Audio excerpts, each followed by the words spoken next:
জীবনের প্রথম বাইক নিয়ে লঞ্চে উঠলাম। আমরা 4টা বাইক নিয়ে বরিশাল যাচ্ছি সদরঘাট থেকে। আর বরিশাল থেকে কুয়াকাটা উদ্দেশ্যে রওনা হব। এখন আমরা সদরঘাট থেকে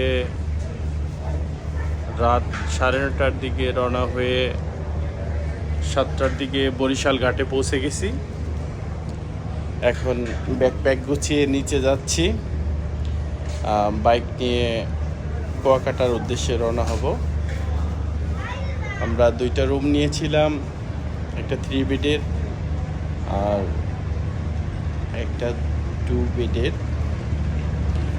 বন্ধুরা সবাই এখন আসতেছে, আমার পিছনে আছে সবাই। এই হলো আমাদের বাইকগুলো, 4টা বাইক। একটা বাইকে ডাবলিং যাবে আর 3টা বাইক সিঙ্গেল। আমরা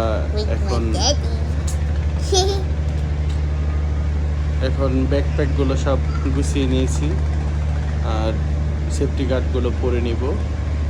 একটু পরেই আমরা বের হয়ে যাব কুয়াকাটার উদ্দেশ্যে। আর জার্নিটা অনেক ভালো ছিল।